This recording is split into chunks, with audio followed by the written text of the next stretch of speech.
The NBA Gambling Podcast on the Sports Gambling Podcast Network is brought to you by Underdog Fantasy. You could also use their new game mode, which is the Ladders game. You're going to 500 times your entry. When you sign up, also use the promo code NBHPN to get a $1,000 bonus cash. You could also use, once again, the link on UnderdogFantasy.com with the promo code NBA SGPN.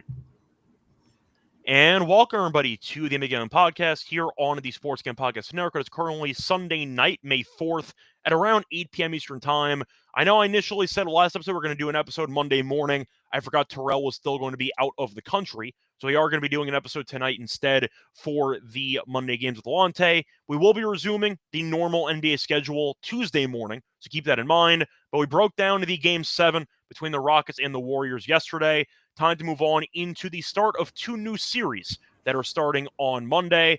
Lonte, I know that you are glued right now to the fourth quarter of a pretty fun Game 1 between the Pacers and the Cavaliers. How's it going with you? Yeah, man, it's going good. It's a good game. That's all you can root for. I think the playoffs have been extremely entertaining thus far, way better than last year. So, man, I'm hoping I'm rooting for great games. Obviously, took a loss with the Warriors in Game 6, but like I said, I'm willing to lose a little to gain a little bit more in Game 7. So, yeah, I think we're in for a treat tonight, and I'm looking forward to the rest of the series that we'll get into for round 2. Yes, and as a reminder that the show is going to hopefully end before Game 7 starts. Game 7 says 8:30. It's never actually 8:30. 8:45. It's probably 8:40, 8:45, so we should be finished before then. So once again, if you want our thoughts on that game, check out the episode before this one. Anyway, moving on to the brief recap. Not really brief, but I at least tried to say it. But in reality, I'm probably going to rant a little bit. On the Game 7 we saw yesterday, which was competitive for about 15 minutes, question mark, give or take? Maybe? Yeah, about the first quarter was, and then it kind of turned into an avalanche. But either way, the point is the Nuggets were able to beat the Clippers handily. They won by 19. It was a lot worse than 19. They were up by 30 at one point. But anyway, the Clippers lose. They are continuing their legacy of failure, and Harden scored a grand total of 7 points in Game 7. So I wanted to mention that.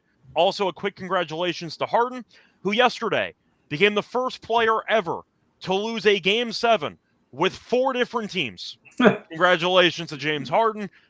I'll ask you, because I have a Harden conversation, a Ty Lue conversation. We'll start with the Clippers.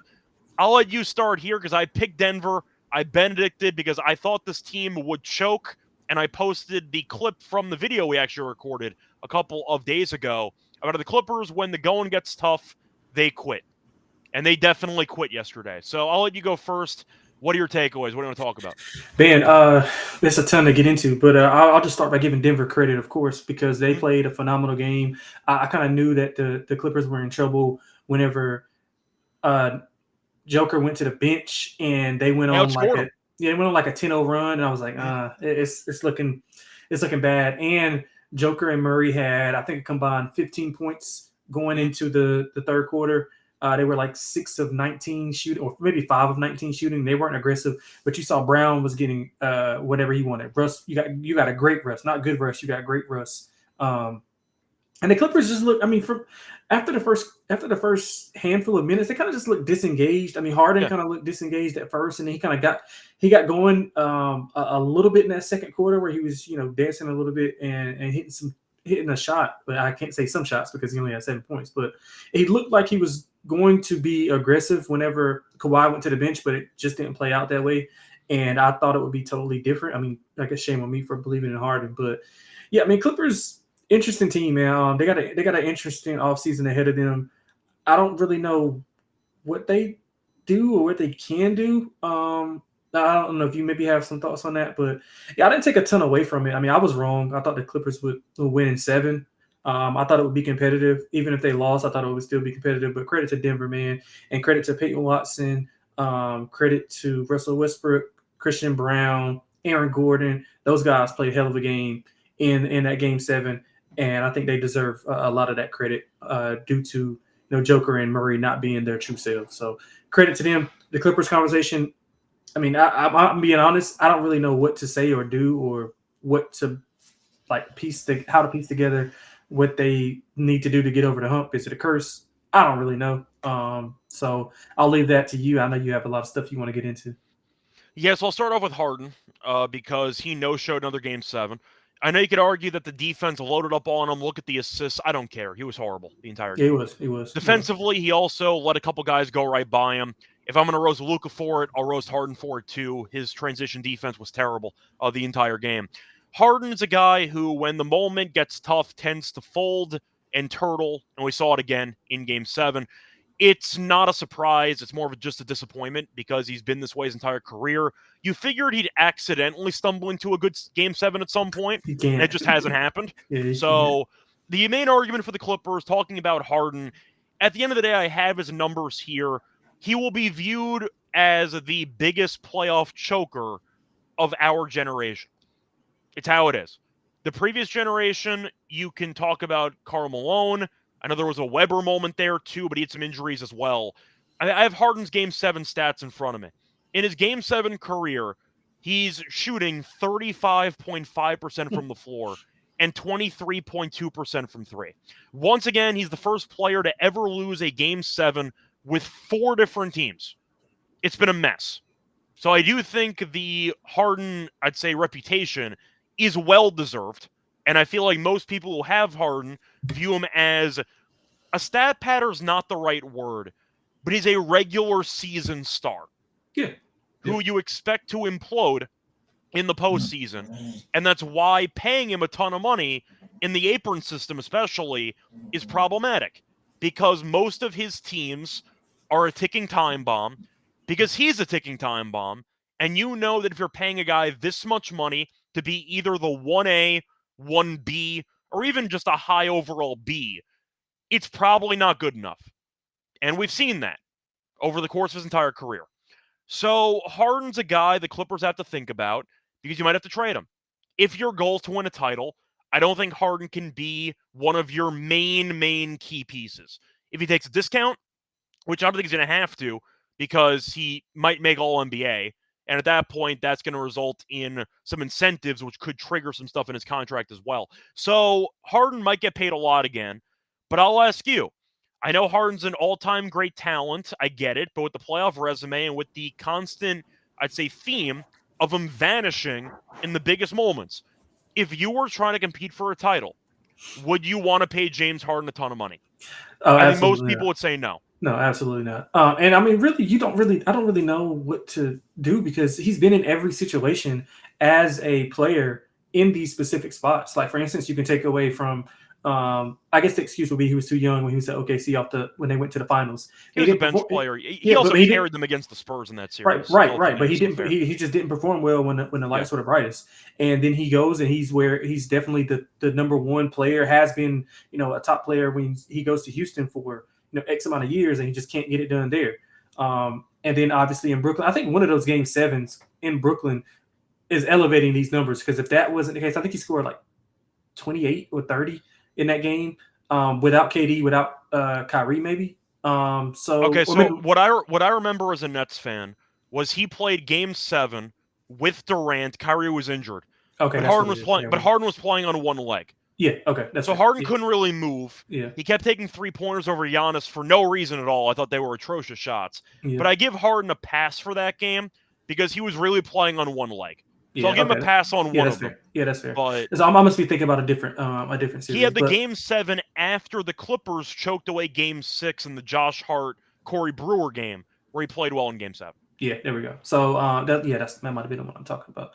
But yeah, I mean, I really don't know, because he's been in every situation, and right now I think what I and a lot of other people thought was, okay, his role is dumbed down a little bit. You got a better team around him. Obviously, your one is Kawhi. He could be 1A, 1B, 2, whatever you want him to be, and he's not relied upon. But still, I mean, 7 points is ridiculous. And I mean, I really don't. I'm gonna be honest. I don't really know what to do with him, except for I would not pay him at all. I would not. Do you know who also had 7 points in the game yesterday? Norman Powell? Peyton Watson. Oh, yeah. Okay. James Harden, same amount of points as Peyton Watson. Love Peyton Watson, though. So there you go. So do I, but not for the scoring reasons. Yeah, that's fair. I see Brett mentioning Harden as a player option that's pretty cheap. To actually go into detail there, Harden's player option is $36 million. One team would pay him, if he opted out and more than that with the cap going up continuously with the media rights deal, etc. So Harden probably does opt out. The question 36 is a lot. I don't know if anybody's I don't know if it is a lot now because players are making 60. Yeah, that's fair. But I mean, he knows this is the back nine. He's correct. Yeah, it depends on what he wants to do. I'll tell you what though, the bottle service at the strip clubs aren't cheap. Those are not cheap. Just throwing it out there. He got his jersey retired in one of the strip clubs. That's going to be, tough to keep. He's got to probably pay to keep the jersey up there. Yeah, that's true. But I do think for Harden, though, based on what the salary cap's at right now, he should opt out. The problem is for the Clippers is where you go from here. Because Kawhi was actually healthy for a playoff run. Which is a positive. I still think he's too passive in big moments. We saw the Game 2 explosion. That was kind of it for the entire series. You're looking at Powell, who might be owed $35+ million. We'll see what happens, but I like Norman Powell. Me too. Not $35 million. I don't know. See, that's the problem, though, is that I still have this flaw in my mind when it comes to salary cap stuff, where I immediately go back to like 2015, and I'm like, $35 million. What are you, crazy? And I just forget that people are making 60. Yeah, that's and true. I just have not readjusted my mind to the modern scaling of salaries in the NBA today. I would rather bring Powell back than Harden if I had to pick. If you can sign and trade Harden, I do that. I think that's a way you'd go about it. And get though? And get what? What do you honestly, anything. The counterpoint, though, for what Brett's saying is if you let Harden walk, you get nothing. That's fair. There is a chance a bad team out there might be willing, like New Orleans. They'll say, you know what, we need a point guard. And they'll just say, screw it. We'll trade some assets and we'll give up something. Now with that front office, they're not forward thinking. Well, they have a new front office. Yeah, you're right. But the point is, Atlanta, one of these random teams that always are underwhelming. You're right. You get what I'm saying. The point is, the Clippers are stuck because either you have Harden opt out and you wipe the slate clean and get nothing back in return besides salary cap space, or you potentially bring Harden back, you know your playoff ceiling is stuck, and you're paying him a lot of money, or option C, which is finding a team you can potentially trade him to and get something back in return. The only problem is, once again, letting him walk, declining the player option, you get nothing for basically an all-NBA third-team guy. And that sucks. Yeah, it does. But they did the same thing with Paul George, and it worked out. Yeah, because they chose to let Paul George walk. That's a good point. Can Kawhi be the best player on a title team? Yeah. Probably not, because he's never healthy enough. You can't trust him. Okay. I wouldn't go into a season hoping he's my number one. Oh, yeah, okay. Got you. So I don't know what the Clippers can do because they also gave away a ton of picks in the Shea trade, and I don't really know what their move is at this point. So the Clippers are kind of stuck. Their advantage is that Ballmer is willing to spend more than basically any owner. So at least as a franchise, they can still remain relevant and try to make a quick, I don't want to say rebuild, I'll say retooling of the roster. Mm-hmm. But I would rather let Harden go while trying to get something back. Do you think a team would trade for him? Because there are a lot of bad teams in the NBA. Oh, yeah. I don't even, not even a bad team. I think a Sacramento. I think Sacramento might try something. That's something Sacramento would do. Tell me Sacramento would not make that trade. Yeah, I wouldn't doubt it. I'm just trying to think of obviously the salary, the money has to make sense, but just looking at it, if you look at a team I don't even know. I'm thinking of bad front offices with a history of bad trades. So I mentioned Sacramento because they don't have a point guard. Their entire team sucks. If you want to flip, DeRozan doesn't help anything, but if you want to make an argument, they could trade some pieces for Harden. I wouldn't be shocked if Sacramento made a move like that. You know who would do it? Chicago would. I don't know, because Giddey and White, I think, are kind of intriguing. Yeah, they are, but Chicago would. They played a 3-guard lineup. It's not like they haven't done it before. They just moved Giddey to the 3. I don't think Detroit would do it. No. You get what I'm saying, though. Yeah. You're kind of Utah wouldn't do it. Actually, I accidentally stumbled into maybe the right answer. Houston? Try a reunion with Houston? No. No, it doesn't work? No. I think Udoka would hate him, but I'm just throwing it out there. Houston actually kind of makes some sense. He would hate him. If Houston ends up failing on the Durant pursuit, and maybe they lose Game 7 tonight, there is a chance maybe that they would try to make something with Harden. Just throwing it out there. Yeah, But I got one for you. Milwaukee. okay. You trade. Milwaukee. I mean, Dame's basically on the shelf for the entire year, so Yeah. I don't know what you would do. Yeah, they do it. What would you get for him? Kuzma and pick. They don't have any picks. Yeah, Milwaukee doesn't have anything. Yeah, I think you have to give up Kuz. You need Bobby Portis in that trade. Yeah, but see, Bobby and Brooke are free agents, if I'm not mistaken. That's what I'm saying. Milwaukee just doesn't have the assets. They can't do it. Yeah. Either way, point is Harden's probably done with the Clippers. We'll see, but they got problems. That's going to segue into what they also can do with this overall franchise, which is the head coach. Because I've been critical of Ty Lue for a long time. I've called him overrated on Twitter since 2023. Very good victory lap day for me. On his birthday, lost by 19 points in a Game 7. There were some quotes from Ty Lue in the post-game press conference that I did write on the banner on YouTube. He said, quote, I have not thought about the offseason. To be honest, I thought about OKC. You should be thinking about Denver.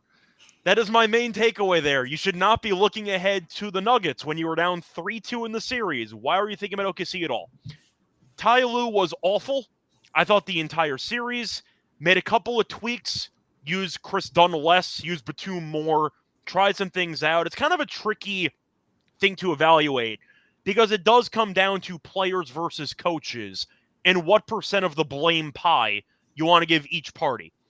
But Lue, I think, has been an overrated coach for years. He's had stacked rosters for years. I don't think his teams typically go that far, besides the occasional Western Conference Finals appearance, which has been pretty rare. And the one year they made it was when Kawhi was injured, and they beat Utah, and they got smacked by the Suns and Chris Paul in the bubble. Or one of the maybe post-bubble years. But Ty Lue, I've never been a fan of. I think his entire legacy is based off of cursing out LeBron in a Game 7 huddle, and LeBron and Kyrie carrying him to a ring.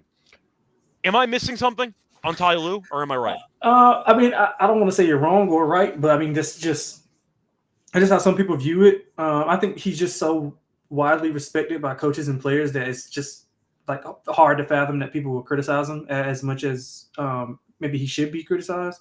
But to me, I think he just kind of ran out of bullets, to be honest. I think he kind of showed his hand a little bit too fast, or in some instances too late in certain games. And I think that played a part to it. And I also think, I mean, I would put a lot of the blame on the players. I mean, it's not him that's they know showed it. I mean, it is what it is. Yeah, I mean that's not him. Coaching's not gonna make James Harden have 4 or 7 shot attempts in Game 5 or 7 points in Game 7 and not be aggressive. It can't stop Norman. I mean, it's a lot of different buttons that he tried to push, and I give him credit for trying things. I mean, some of it didn't work, some of it did. If they win this game, I mean, people will probably be saying, "Oh, look at the adjustments that he made." So, I get the criticism. I'm not really too harsh on him at this specific time. I mean, Denver proved to be the better team. They had that Game 7 at home. So, I mean, I don't take a ton away from it. I think I put more blame on the players than the coach in this specific instance. Yeah, I think the last point I'll make, though, is mostly where other people rank Ty Lue. I don't have a personal vendetta against Ty Lue, but I get fed up when people keep putting him in the top 5 coaching conversation, and I watch them lose in the playoffs every year with him getting outcoached by an interim coach who had 3 regular season games on his entire resume, and he got torched in a Game 7 by 19, and I just feel like he's overrated. I'm not saying he's a bad coach. I'm not saying that like he's once again a bottom 5 coach in the league. I think he's an average NBA coach with an insane PR, courtesy of LeBron and Kyrie and a Draymond suspension, carrying him to a title. And since then, I feel like he's coasted off that one series as an interim coach for his entire career. And that's given him a certain amount of leeway with a lot of NBA fans that, in my opinion, is undeserved. That's my main issue with Ty Lue. Do I think he's a great coach? No. Do I think he's a good coach? I think he's fine. But I do think he gets a lot of benefit of the doubt, which I don't think he deserves. And I feel like I've been kind of on an island calling him out for it for years. And other people will swear by him. And maybe I just missed it. I just don't see it. Do you think he's a very good coach? Do you think he's an average coach? Last point. I think he's good. I mean, I think he's fine. The thing is, like, to me, I guess I look at coaching as some people don't value coaching as much. I think coaching is extremely important. Shaq don't value coaching at all. I value coaching. Yeah, I value it because in certain instances it just takes more. And some people think that just because you do more with less that you're a better coach. That's not always the case. No. I don't think. But I mean, I think he's right around. He's top 10 for sure. Maybe around like 6 or 7. I would say. I mean, I don't think he's right there. So it's just not a ton of. I mean, the best thing is would be like. I mean, do you think they get rid? I don't think they get rid of him. Obviously, I think they love him there. I mean, people just don't say, like, I haven't heard people say, like, in NBA circles, I haven't heard people say one thing about, like, bad thing about Tyler. Like, literally, everybody is just so up in arms about. That's like, kind of why I'm missing something. I just feel like everyone's been so positive about him that maybe I missed the memo. I've just never been on that side of the Ty Lue, I'd say, opinions, or stance on him. I just have never been that big of a fan. I think he's fine. Yeah, I don't think he's a terrible coach, but I just feel like he gets a lot of, I'd say, praise, which I just don't see personally. So I'm lower end than most people. By the way, I did stumble into the team I would pitch for you for a Harden trade. Can I pitch to you Dallas? Yeah. I mean, listen, with Nico running the show, anything's possible. I'm just saying. Yeah, anything's possible with Nico running the show. There's no chance Pat Riley would want to take Harden, so I'm not going to go for that. There's no shot. I really do think Dallas makes some sense. I think that makes sense to me. They got the players to do it too. That's what I'm saying. So that could be an option. Maybe he goes to Dallas. Something to keep in mind. Reunite the Christie brothers. That too. Shout out to Cam Christie. Anyway. Time to move on to the actual games here for the Monday card and the series breakdowns. Before we get into that, though, by the way, apologies for the long rant there. I know we talked more about the Clippers than the Nuggets. It's because we're talking about the Nuggets later on in the show for their series against the Thunder. The Clippers lost. They're eliminated. Last time we'll talk about them all year. That's why we talked about them for the bulk of that conversation. Anyway, time to move on into the reminder, first of all, that you can help the shows grow in SGPN by helping us with the actual liking and subscribing of the free content.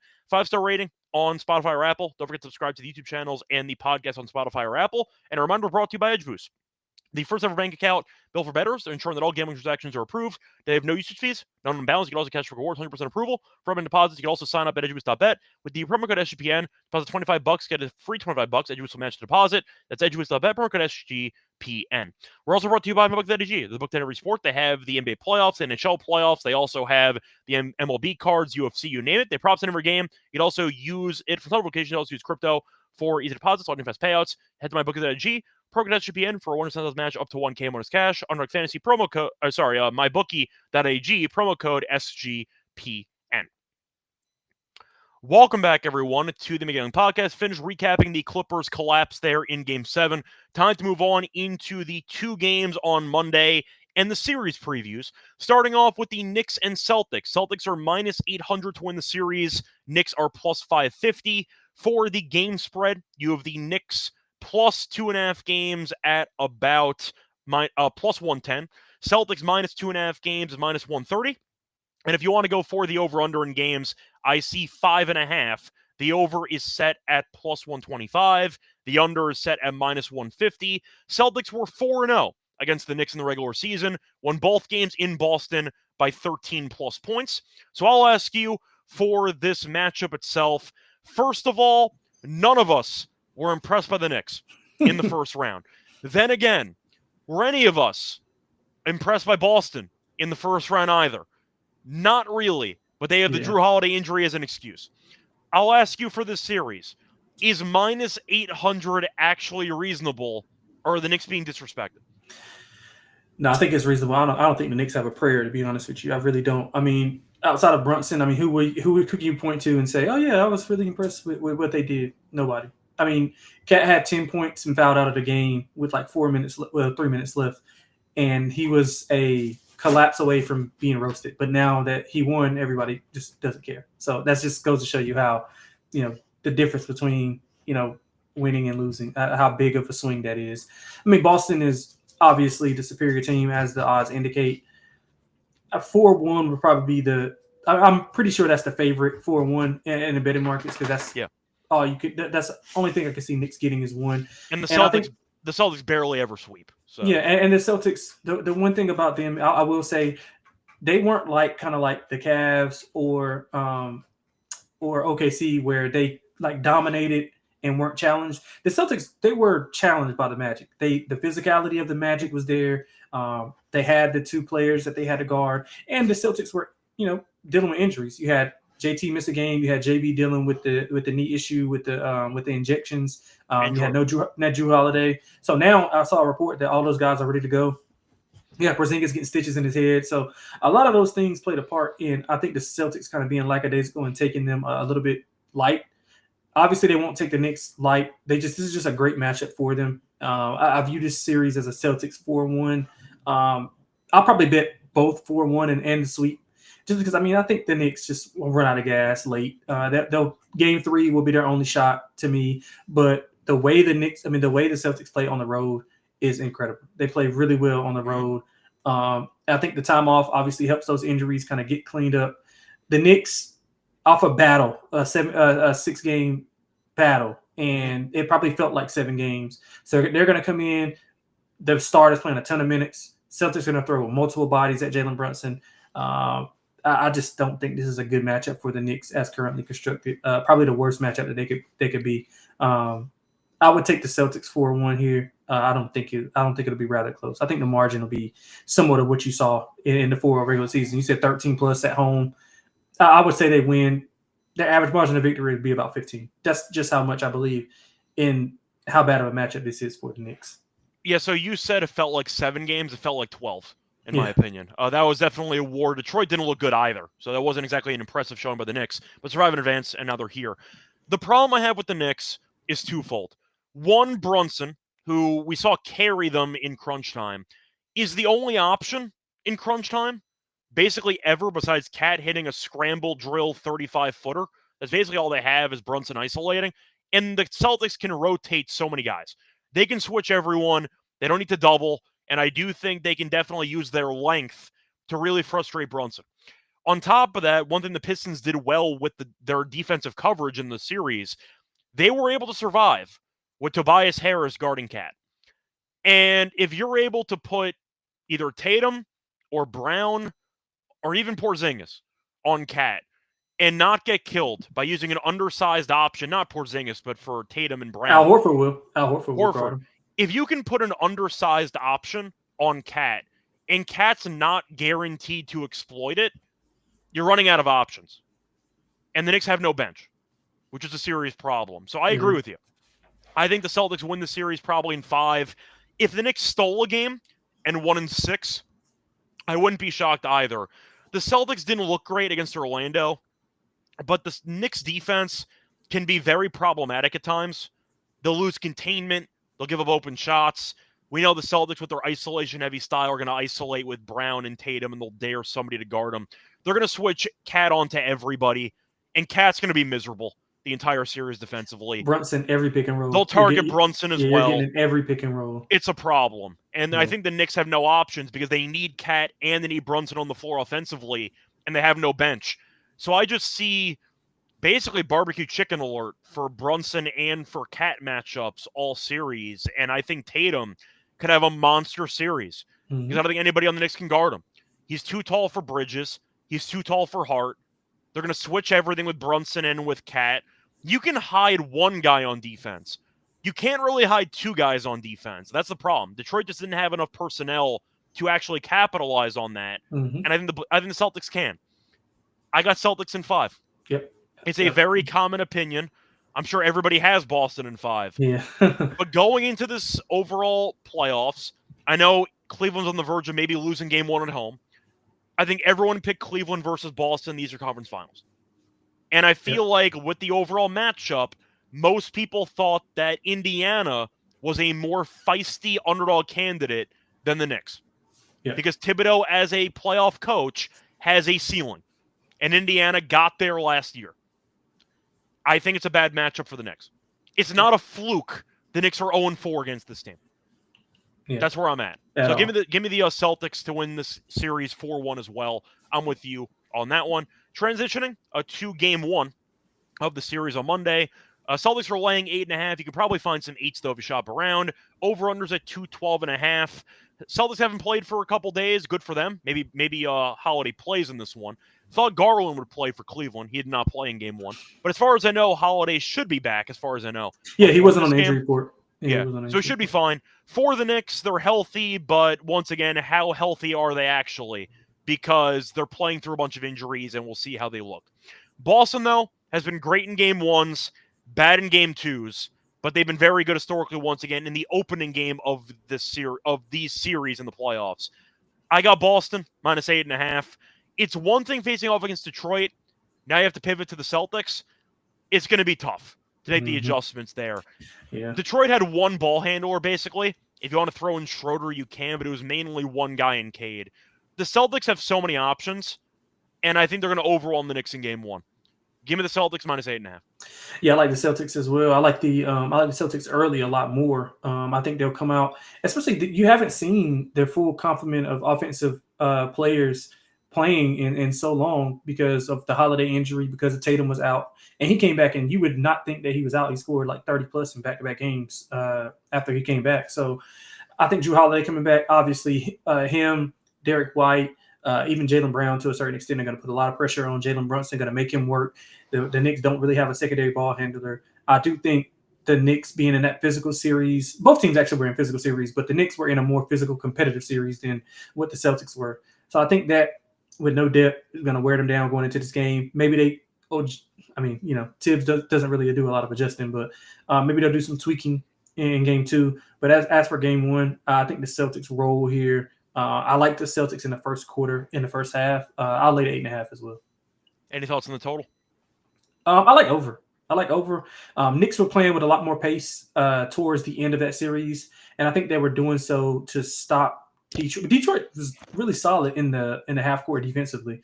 The Celtics, for all that we talk about with their offense, which is rightfully so, but their defense is really good as well. And I think you want to get them on the run versus having them set up. You mentioned the length that they have. I mean, they have a big starting five. I do not think that you want to go against that set defense. So I think the Knicks got to get out in transition. It also allows Jalen Brunson to not have to dribble the ball up with constant pressure on him from the time it's inbounded. So I think getting out in transition will be a key for the Knicks. One thing about the Knicks defensively, they are not as good as defending, or not nearly as good as defending three as Orlando is. Orlando doesn't even let you take a ton of threes. Orlando's great at it. The Knicks are actually horrible at it. Yeah, the Knicks 3-point defense is really poor. And I mean, Celtics ISO high pick and roll, they're going to work Tatum out of that mid post area, and you're going to see a lot of open threes. And if those things, they didn't really shoot the ball well against Orlando as also, and I think that had a lot to do with Orlando's defense. So I think the Celtics have a good offensive series here. I think it starts in game one. So I like the over. I'll ask you, though, last point for this series before we move on to the Thunder series against the Nuggets. Who's your X factor for the series? Either side, or just talking about the Celtics? Whichever one you want. I would you can interpret it however you want. Yeah, I would just say Derek White, just because of his ability to obviously shoot the ball. He's controlling a lot of the offense. He's also playing defense. He's also plays a lot of the passing lanes. I think Derek White play well, especially with, I don't know how they're going to – they said Drew's playing, but I don't know how well or how much he's going to play. So I think Derek White's going to have to take a lot of that responsibility. I'm assuming he'll play a lot of Brunson, depending on how they want. I don't know if they want to put somebody bigger on him, or they want to start Jalen on him because of the knee. So I think he'll play a ton of valuable minutes, and he'll be relied upon to do a ton of stuff. So I'll say Derek White on that side. I was torn between two guys. It was either going to be Porzingis or it was going to be Peyton Pritchard.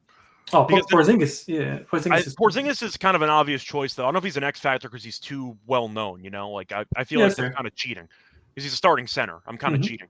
I'll go Pritchard for this one because the Knicks have no bench, and if they are going to be using Brunson for like 40 plus minutes a game on, I'd say 1.5 legs, Pritchard can make life difficult for him because he can definitely get his own offense. He also is not afraid of pushing pace if needed.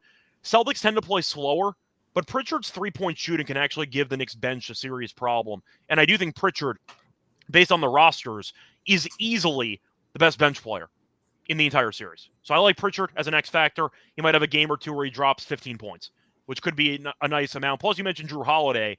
If he's banged up, you might see a bit more usage for Pritchard in the series. Porzingis would be my main choice, but that is kind of cheating because he's too well known to be an X factor, and the rim protection obviously will be there for him. So give me a Pritchard, Sixth Man of the Year, as my X factor for this series. Moving on to the next series, you have the Nuggets against the Thunder. Thunder minus 700, Nuggets are plus 500. First of all, I'll ask you, should the Knicks be bigger dogs against the Celtics than the Nuggets against the Thunder? Yes, all because of Nikola Jokic. That's the only reason. That's the only reason.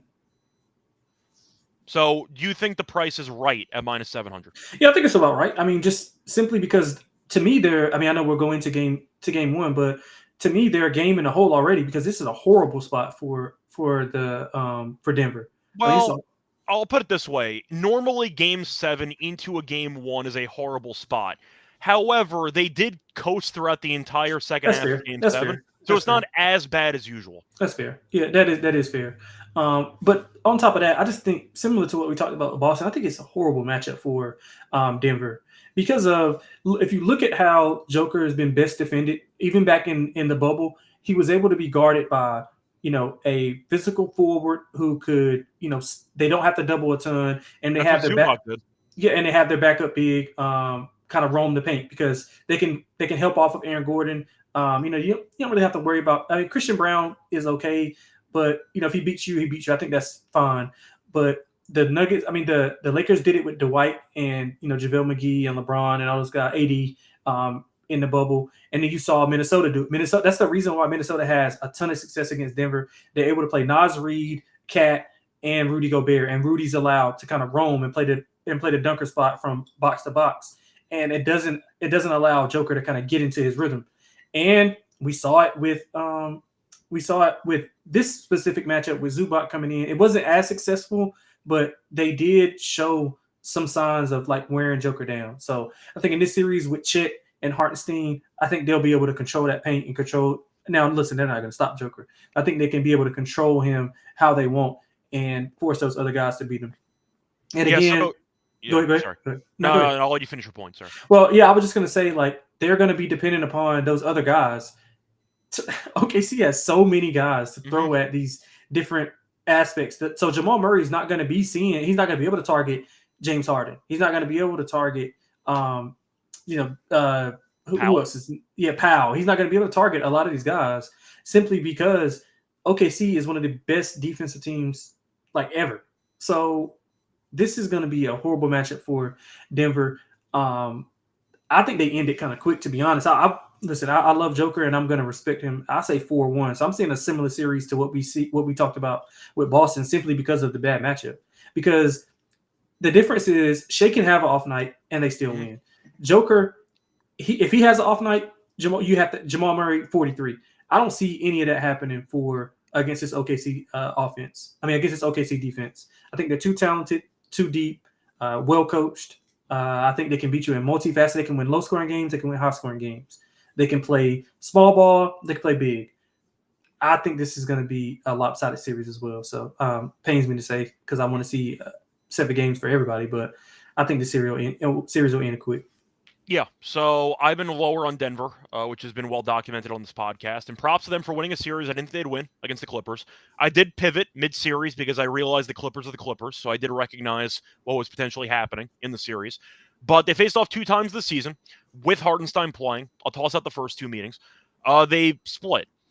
Denver did win the last meeting, but it's an insane asterisk because they shot 60+% from the floor and 56% from 3, which is basically impossible. They turned the 2K sliders all the way up and couldn't miss a shot the entire game. That's kind of what happened there. So I think it's a bad matchup for Denver. I think I'll give them one more game. Shea, you said, can have an off night and they can win. You could counter and say Shea has had all off nights in the postseason so far, and they're still 4-0. So you can make the argument there. I thought he was pretty good in Game 4. But I do think that the Thunder are a bad matchup for Denver. Denver got by a pretty soft team mentally in the Clippers. But I do think the spot for the Thunder with the matchups they have, I think they are a really big problem for Denver. Because you have Chet, you have Hardenstein, Joker offensively, with Zubac being the only guy covering, they didn't double. Really had I know he had a triple-double on average, but Joker towards the end of that series was not as dominant as people were expecting. And I do think if Murray's going to beat you, you can still throw Dort on him. You could throw Caruso on him. You can even throw Shea on him if you want to. And besides Murray and besides Joker, the question remains, how many supporting cast pieces on Denver do you trust for an entire series? The answer is not many. You're hoping Brown steps up like in Game 7. Gordon has a game here or there where he drops maybe 20. You're hoping Westbrook gives you a game here. You're asking a lot. But with Chet and with Hardenstein being healthy, with those guards and how elite they are defensively, there are just so many counters that the Thunder can have defensively for what Denver wants to do. And besides Murray and Joker pick and rolls, I don't really know what else they have. And it's not their fault. They're pretty limited because I don't like their supporting cast that much. Porter Jr. has been streaky. He's been injured. He's playing through it. But OKC's been napping for about a week and a half. They're fully healthy. Denver's playing through some injuries, but they looked good as the series went on. I do think the Clippers, though, just had a lack of overall pride and a lack of intensity that I guarantee you the Thunder will not have. The Thunder will give it 110% every game, and they will make you earn it on every single possession. They might full court, I'd say, pressure Murray the entire game and rotate between J-Dub, between Caruso. If you want to throw in even Case and Wallace for a couple of minutes, they might force Murray to spend a lot of energy walking the ball up the court, knowing he has to play 43 minutes in every game. And I think that could be a problem that Denver runs into. I think Denver might run out of gas because they're going to play all these star players so many minutes over the course of this series. I forgot to mention the series prices, by the way. Thunder minus 2.5 games, minus 135. Denver plus 2.5 games here is a plus 115. I think that OKC wins. I'll give them 6. I'll give Denver 2 games. I think Joker drops a masterclass in 1 game and maybe Murray gets hot. If the Thunder bury him, I wouldn't be shocked. But I will give Denver some props. They proved to me they had more than I thought they had in that first round. But I will go with the Thunder in 6. I think they are the much better team. It's documented. We know this. Yeah. But I will give Joker and Murray, based on overall pedigree, 1 game they'll steal and 1 game they'll learn at home. Give me OKC in 6. I like them. I like them in 5. I wouldn't be surprised if they sweep. I'm going to bet both, just like I did just like I was talking about in Boston. I'm going to bet both 4-1 and 4-0. Just split a unit on it. That's fine. Once again, I'm giving Denver props, and they've definitely earned some kudos from me. But I still feel like in this matchup, maybe they'll prove me wrong. I'm not taking them that seriously against the Thunder because I think it's a really bad matchup. But I will give them a courtesy 2 games. Yeah, that's fair. That's where I'm at. That's fair. Now moving on, though, to the X factor of the series. You could choose either one. Who are you going to pick? J-Dub. I think J-Dub is going to be really masterful in this. He had a moment in the against the Mavericks where he was not good. He's picked up.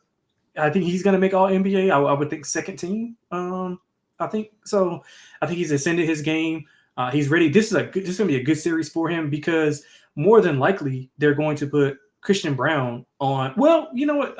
Now that I think about it, who do you think they put on Shea? Aaron Gordon? That's a hell of a question. Aaron Gordon, right? I'd imagine Gordon. You're hoping Joker by himself is going to help you on the boards. I mean, it depends on how they want to handle all the switching on pick and rolls, but Denver, if they had to choose, it would have to be Gordon. You could argue Brown, but I think he would get torched. Yeah. I think it has to be Gordon if you had to pick, but they might try Brown and see how that works out. Yeah, so I'm thinking that it will be Aaron Gordon and Brown will be on J-Dub, and I think it's a horrible matchup. He'll put him in a post. He's good at working out of that mid post. And if you notice, OKC doesn't do a lot of like matchup hunting like we talked about with Boston. They kind of run their stuff, and they do a lot of like Shea high pick and roll, or they'll let him ISO a ton. But when it's time, they can get into their sets. Chet and Hartenstein are really good in that dunker spot. So again, I'm wondering like, hey, if Aaron Gordon is going to guard like one of those 2 guys, who the hell is guarding Chet? That's a good question. They don't have enough size. That's the They problem. They don't have enough guys, period. So I'm gonna be intrigued to see. So I think How tall is Aaron Gordon? Like 6'9"? I think he's 6'10", 6'9", 6'10". And what is Chet and Hardenstein? They're both 7. 7 feet. They're both footers. Yeah, they're both footers. That's a bit of a problem. Yeah, but on the perimeter, I mean, who are you going to guard? Like, what are you going to do? You can't. Yeah. I mean, Murray's going to probably have to. Murray, I'm guessing, will guard. He'll guard Dort because the less offensive minded, just to keep him fresh offensively. Dort dash Caruso, whatever they decide to use. Yeah, whatever they decide to do. And then Joker. I mean, who the hell? A Joker probably guard Hardenstein but Hardenstein is really good in that mid. He's got that floater. He does. He's really good in that mid post area. He's going to be physical with Joker. I don't think they'll have to play him. I think they can play him straight up, similar to what we saw with Zubac early on. And that pick and roll, if you notice, that pick and roll with Harden and Zubac killed Denver, and they just kind of went away from it. I don't know why, Harden and went away from it, but you might see the same heavy dose of Hardenstein and Shea pick and rolls. But I think J-Dub is going to be the X factor in the series, because if he plays well, 20 points, 25 and 5, or 22, 4 and 3, anything like that, I think it's going to be a rout. Yeah, so my X factor is going to be Dort dash Caruso, depending on who has the hot hand. Not just because of the elite defense, but because the only chance Denver has of winning is if they choose to leave Dort and Caruso wide open and they shoot 20% from three. That's the only chance they got. I thought Dort was horrible in that Memphis series. He couldn't shoot for most of those games. And Caruso was actually very good. He made some threes. He also, the energy was crazy. You could argue that he single-handedly won them game 3 in that series. So I do think that Dort's three-point shooting, he's improved on, but he also thinks he's so much better offensively than he actually is. And if he ends up getting the Chris Dunn treatment and he bricks most of his shots, he can keep Denver in these games by being that bad offensively. So my X factor is going to be Dort, because if the three-pointers are falling, they have no chance to win the series. If Dort misses shots, and we know defensively he's also going to be great no matter what, but if Dort can be a legitimate 3-and-D guy who actually hits his three-pointers, I don't know what the hell Denver's supposed to do. Denver's got no chance if Dort's going to hit his jump shot. So give me Dort as my X factor on both sides, actually, because if Dort has a bad series, he can actually keep Denver in some of these games. So something to keep in mind. For game 1, though, you have Denver on a potentially bad spot. Murray did play 42 minutes in game 7. Joker got more of a rest in that fourth quarter. Came back in, though, for the final couple minutes. But the Thunder have not played for a while after sending the Grizzlies out in 4. I'll ask you, though, because we know that of course, Oklahoma City home court will be rocking. They are a phenomenal team in general. You could argue best team in the league. And the Nuggets are off of a war against the Clippers. What do you like in this game? Totals of 223.5, by the way. Man, it's a broken record, but similar to the first game. I mean, I like the first quarter. I like the first half for OKC. I guess you can kind of debate the rest versus rust thing, but we saw them come out after not playing a ton for the game against Memphis, and they buried them. I mean, obviously a step up in class here with Denver, but I just think the matchup is too perfect for them. I think they'll be ready to go. They're healthy. They got time to implement things for Denver. I think they played them well in the regular season. I mean, I don't really look a ton take a ton away from the regular season, but they generally played them pretty well. So I think OKC, man, I think they come out. I think they bury them early and I think they can beat them by like 20 plus here, man, to be honest. It's a very similar scheduling spot to the first game against the Grizzlies, because the Grizzlies had a play-in game on Saturday, then had to turn around and play the Thunder, who hadn't played in a week, and the Thunder blasted them.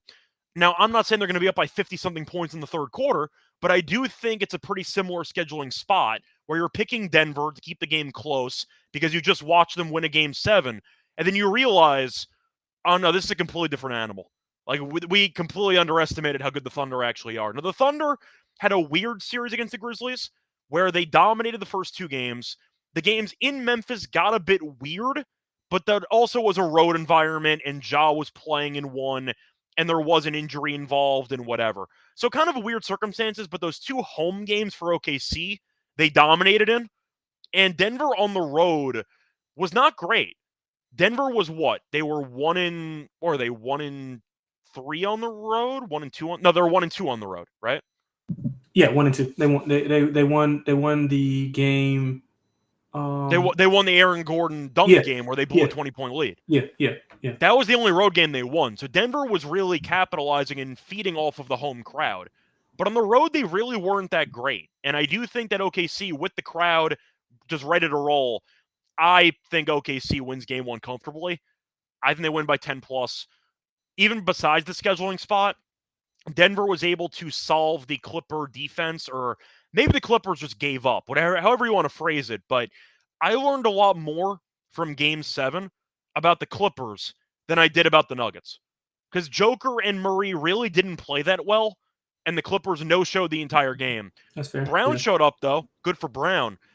I think OKC is just too good. Yep. And I think they're going to look sharp in game 1. Agreed. We've seen them dominate both games in the playoffs so far in that environment. Their home court is absolutely crazy. Phenomenal. I'll go with OKC as well for game 1.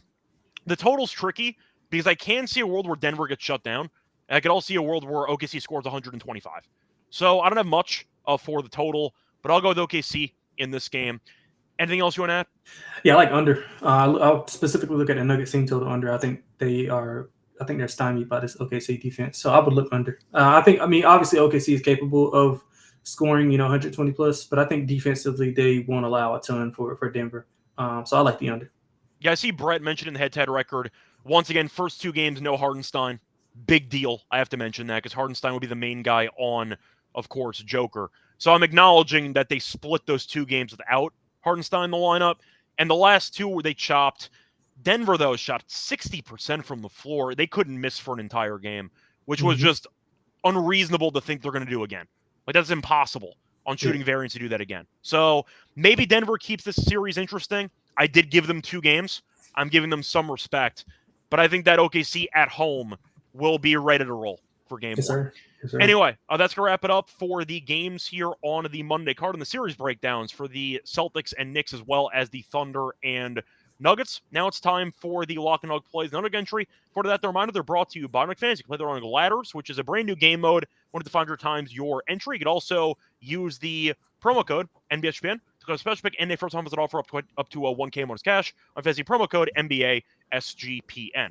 We're also brought to you by Rhythm, because they are the home of bet picks and pros. So they're also available for the NBA playoffs. And then with Prop Market, also use their models, which are very easy to do. Build your own if you want to try experimenting with that. Try it out for free for a week. And also, you could also use their new discount codes. They have discount codes for the month and for the year.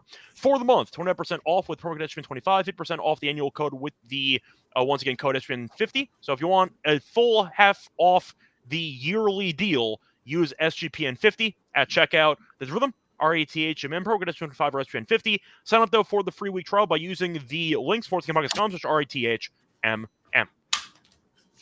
Welcome back, everyone, to the Make It Happen Podcast. Finished going through the previews of the series and the actual games for Monday. Now it's time for the Lock and Dog plays. Lonte, what's going to be your Lock and Dog for the show? Yeah, give me. We'll keep it short and simple. Let's go 3.5 first quarter for OKC. Like I said, I like the spot. I like them coming off of that rest. I think they'll be ready to go in that home court environment, college-like atmosphere. I think they come out ready to go. So -3.5. For the dog, I'm going to go with Tatum, 10 plus rebounds. You can get like slightly over plus money. I think he'll rebound the ball a ton. He will not have to guard a ton here. I think he was rotating between Franz and Paulo sometimes just because of his sheer size. But I'm not sure if he has to guard a ton and expect him to. I don't think Boston would expect him to, be able to be on the perimeter guarding Brunson or even Bridges for that extent. I think he can sit back and maybe help on Cat or whatever the case may be. So I like, or maybe even Hart. He probably can guard Hart and save some energy. So I like his rebound. I think he'll be in a spot to have, 15, 16 plus opportunities, and I think he'll capitalize on double digits. You can get like plus 110, plus 105, or something like that if you shop around. Okay. So I was actually thinking about doing the rebounds play too, which is kind of annoying for me. It's fine. It's all good. I just feel like it was a good spot for him in that situation. Trying to wonder if I want to go. Do I want to go for a Joker fading game 1? Because 50.5 PRA is so wild for a game 1. It is. It's such a wild number. I mean, Joker's an absolute monster, but you know what? It's 61 last game. They shot 60% from the floor. Oh, boy. 50.5, though, is so massive for a number. But he's barely going to leave the floor. Okay, you know what? I'm going to go to the actual Celtics game instead. For this one, I'm going to go with Derek White. I'll go with Derek White on his... I'll go with points and assists at 19.5. I think it's a good matchup for him. You called him your X factor of the series. Yes, he has had at least 21 PA in 4 games against the Knicks this season, all 4 games. So he's been good against this team. We know the 3-point defense has not been great for the Knicks. And with Holiday back in the lineup, I do think White will be able to kind of be able to just be a floor spacer while also being able to get downhill when needed. Very crafty player. I like the spot for him, though. I like the head-to-head matchup and the numbers there. Give me Derek White on the over 19.5 PA for that game as my lock. For my dog, I have to contemplate if I want to go for a potential alt player prop line or if I want to go for a potential actual maybe line for the matchup itself. Trying to think of what I want to go with here. Do I think Dort plays well? Or do I think he's going to suck? That's the question. I was going to take his under 3s, but unfortunately I just don't have that. And his under points, I only have 9. I only have 8.5 as an alt line. So I don't have a price. I can't really give out Dort under 1.5 made 3s, but I want to. So you know what? I'll actually switch some things up here. You think Caruso plays a lot in this game? Yeah, I think he spent a lot of time on Murray. He did it in the bubble. Yeah, so when he was with the Lakers. Yep. I agree with you, so I'm going to go with Caruso over 1.5 steals at plus 128. He's had at least 2 steals in 5 of the last 6 games. He's an absolute menace on defense. And Joker, we know, wants to handle with all the passing. Caruso is very active. He can't steal a lot of either plays. He can get a lot of steals with deflections or just reading plays early. But Caruso, I think, has some value in the steals market. Give me Caruso over the 1.5 steals at plus 128 as my dog. Now it's time for the underdog entry for the show here. We might recycle some plays. I definitely like Tatum rebounds there, so we can definitely recycle that. Do you want to recycle Derek White or no? Okay. I like Derek White too. So we'll go with Derek White as well. Okay. So pulling up the Tatum numbers here for the rebounds, I see 9.5. You want to take that? Absolutely. That's at plus money as well. Okay. Yeah. Yes, I'm trying to see what Underdog actually has because I don't actually see it listed at the moment. I might just be missing it, but there is a chance I could find double-double instead. Maybe that's a way of... Yeah, that's fine. Either way, it's fine. It's essentially... Okay, so... the same thing. Yeah, double-double's listed. We'll take a Tatum on the higher half of double-double. We'll go with Derek White on his points and assists, which are at 19.5, just confirming that is also the number on Underdog. So let me just quickly check that here. His points and assists are at 19.5 on... Actually, I don't see it at 19.5 on Underdog. Is it 18.5? Is it 20.5? They bump it? Sorry, just trying to find it. Yeah, okay, so it's 20.5 on Underdog. I'm still fine with that. So go with the higher on that. And then, do you want to go for a Dort fade? Do you want to go bold and go for the Jokic on his PRA lower? Yeah, I do. I like that. It's a massive number. Like, I understand it, but there's only 1 day off. It is, especially for matchup. They have the right. Yeah, they have the requisite pieces to be able to keep him under that number. Plus, Joker's actually gone lower on this PRA number in 7 of the last 8 games. So something to keep in mind for this one. So once again, the 3 plays for the underdog entry, we're going to go with Tatum higher, half a double-double. We'll go Derek White higher, 20.5 points and assists, and we'll go with Joker lower, 50.5 PRA. Anyway, that's going to wrap it up for the show. We're back once again on just a reminder, Tuesday morning, no Monday show. Until next time.